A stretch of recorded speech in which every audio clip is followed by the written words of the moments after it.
बिहार और हमारे क्षेत्र के अलीराजपुर में बहुतायत से मिलते हैं ताड़ के पेड़। तो ये जो ताड़गोला है, ये ताड़ के पेड़ के फल होते हैं। ये फल जो होता है ऊपर से छिलका रहता है और अंदर से नरम जेली जैसी रचना निकलती है और इसी को हम कहते हैं ताड़गोला या ताड़ का कोआ कहते हैं। इंग्लिश में इसे आइस एप्पल भी कहते हैं। तो ये जो फल होता है ये नारियल के पानी और उसकी मलाई से भी ज़्यादा पौष्टिक होता है, शरीर को हाइड्रेटेड रखता है, गर्मी से बचाता है, टेम्परेचर को मेंटेन रखता है, वेट लॉस करता है। बहुत से खनिज और पौष्टिक तत्व इसमें भरपूर मात्रा में पाए जाते हैं। आँखों के लिए और स्किन के लिए बहुत ही फायदेमंद होता है। तो चलिए आज इससे बनाते हैं हम 2 तरह के शरबत।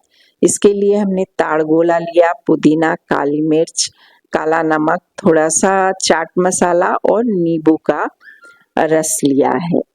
तो हम 2 तरह के शरबत बनाएंगे, एक पुदीने का शरबत बनाएंगे और एक मीठा शरबत बनाएंगे।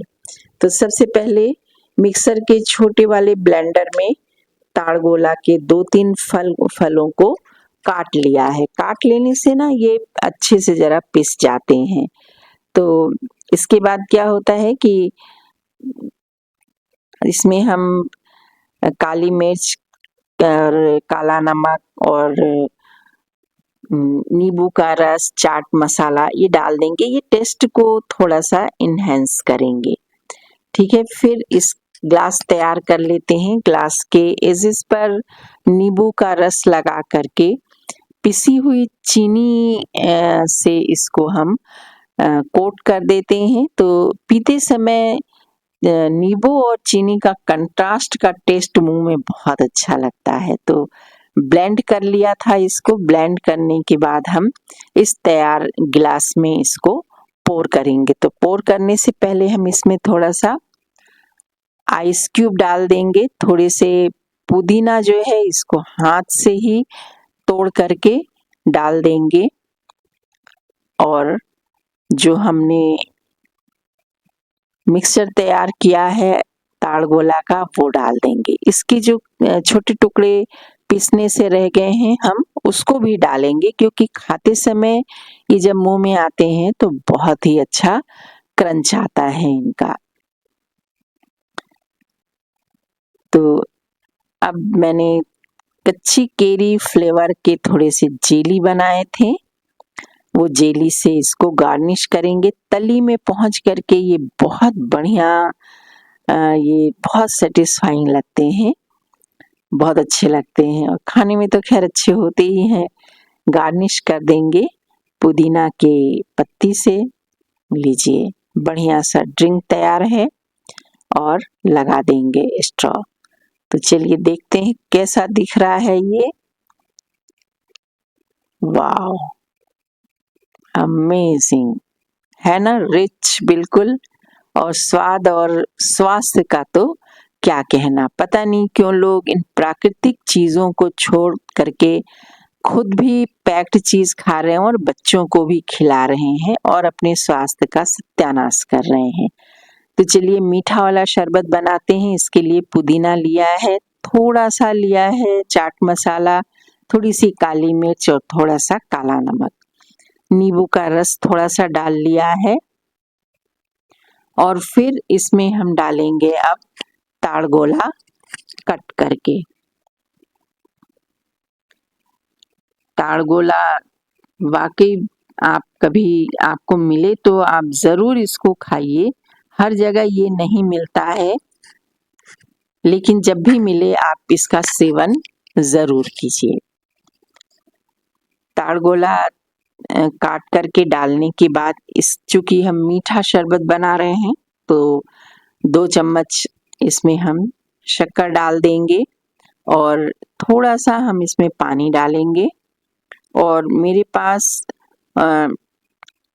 रोज सिरप है तो थोड़ा सा रोज सिरप भी डाल देंगे इसमें।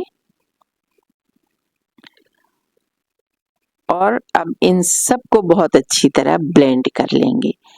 इस बार भी ग्लास तैयार कर लेते हैं एजेस पर नींबू का रस लगा करके और पिसी हुई शक्कर में इसे डिप करके कोट कर लेते हैं। वाह, बहुत बढ़िया टेस्ट आता खट्टा मीठा सा शरबत को पीते समय। तो अब थोड़े से मैंने सब्जा बीज भिंगा करके रखे थे, वो डाल देते हैं इसमें और फिर इसके बाद जो पिसा हुआ हमारा शरबत था ग्राइंड किया हुआ वो डाल देंगे। क्रशेस इसके जाने देंगे क्योंकि इसको पीते समय मुंह में जो क्रंच आता है बहुत अच्छा लगता है। कुछ केवियार मैंने बनाए थे मैंगो और स्ट्रॉबेरी के, तो गार्निश कर देंगे मैंगो केवियार से और स्ट्रॉबेरी केवियार से। केवियार बहुत अच्छे लगते हैं, इसका लिंक भी मैं डिस्क्रिप्शन बॉक्स में दे दूंगी। ये भी वीडियो डला हुआ है, यूट्यूब पर भी है और फेसबुक पर भी है। अब आप देखिए कि इसको रोज सिरप से और गार्निश कर देंगे और फिर इसमें लगा देंगे एक स्ट्रॉ, वो तो जरूरी है। तो लीजिए ठंडा ठंडा रिफ्रेशिंग शरीर को स्वस्थ रखने वाला 2 ड्रिंक, एक मिंट वाला ड्रिंक जो कि नमकीन और खट्टा है और दूसरा मीठा ड्रिंक जो कि मीठा फ्लेवर लिए हुए, खट्टा मीठा फ्लेवर लिए है। तो अब भी जड़ों की ओर लौटिए, पैक बंद चीजों को बच्चों को देना बंद कीजिए, खुद सुधर जाइए और बच्चों के स्वास्थ्य को सुधारिए। क्योंकि अभी तो बहुत अच्छा लग रहा खाने में, बाद में इसका जो आफ्टर माथ होता है, बाद का जो असर इसके बच्चों के स्वास्थ्य पर पड़ता है ये बहुत बुरा होता है। तो नेचुरल चीज़ों की ओर लौटिए। प्रकृति ने बहुत सी चीज़ें ऐसी दी हैं जो हमारे स्वास्थ्य के लिए बहुत अच्छी होती हैं, हमें बीमारियों से बचाती हैं और शरीर को हाइड्रेटेड रखती हैं। तो उम्मीद करती हूँ कि मेरी रेसिपी अच्छी लगी होगी। Thank you.